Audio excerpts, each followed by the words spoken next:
Disaster recovery. You die. Everything dies here constantly, and the game has already decided what that costs you. You wake up at the last site of grace you touched. Look at where you're standing. The distance between that grace and the spot where you fell is the whole question. That gap is everything you did that the world didn't keep. 20 minutes of fighting, a shortcut you opened, a boss you nearly finished. If you never rested, the world doesn't have it. That gap has a name. It's your recovery point objective. How much work you're willing to lose when something goes wrong. Now count the second cost. You still have to walk back. Past the enemies that stood up again the moment you rested, through the same corridor to the door you were standing at. That walk is your recovery time objective. How long you're down before you're doing real work again. 2 different numbers. Everyone flattens them into 1. 1 is how much you lost. The other is how long until you're back. You can be down for 30 seconds and have lost an hour. You can lose nothing at all and still take an hour to return. So why not rest constantly? Touch every grace. Never lose anything ever. Because resting brings back every enemy you killed. The snapshot isn't free, You pay for it in the ground you just cleared. So you don't rest on a rhythm. You rest before you gamble. That is exactly what a stake of Marika is. Someone drove a recovery point into the dirt outside the worst door in the region, because that is where the risk was.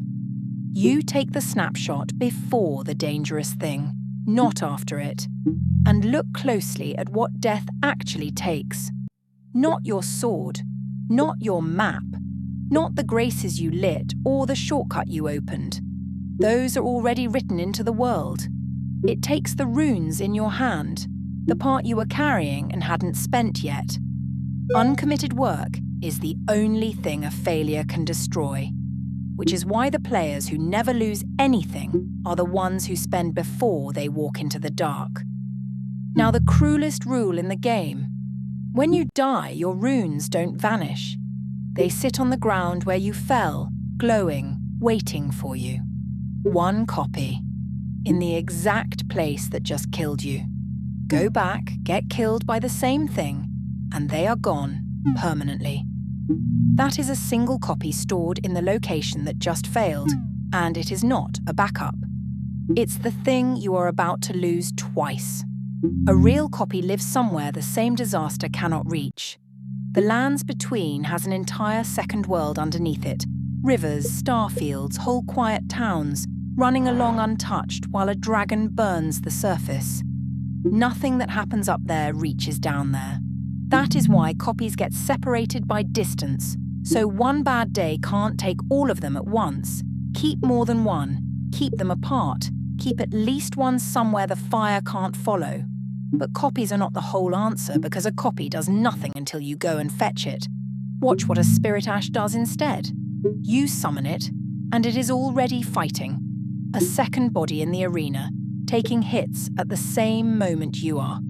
It isn't a copy waiting to be restored, it's a second thing running. And that's the difference people crush together constantly.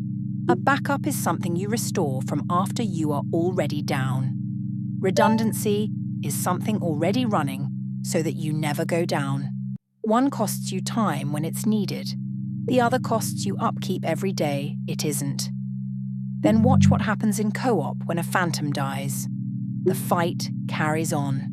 When the host dies, everyone is sent home instantly, no matter how well the phantom was doing.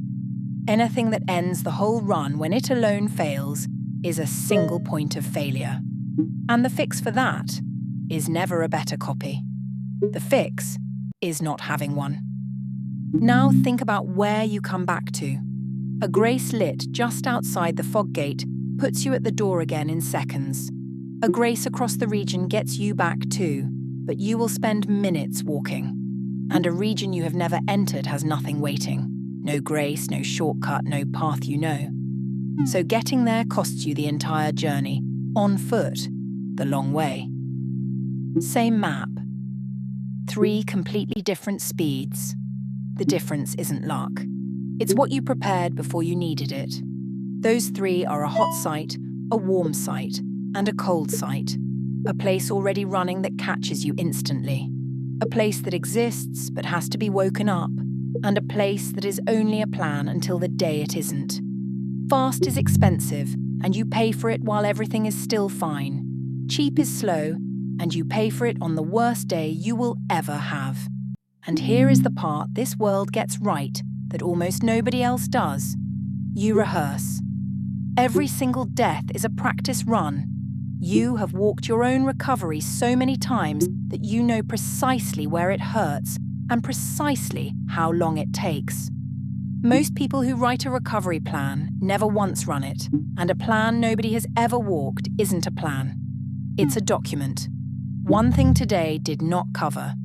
What you do while the invader is still inside your world, hunting you right now. That's a different lesson. Today was about what happens after the screen goes red. If you remember nothing else, how much you lost and how long you're down are 2 separate numbers, and confusing them is how people plan for the wrong disaster. Rest before the risk, not on a timer. Uncommitted work is the only work a failure can take from you. One copy, lying where you died, is not a copy. A copy you restore is not the same as a thing already running. Anything that can end the run by itself should never be by itself.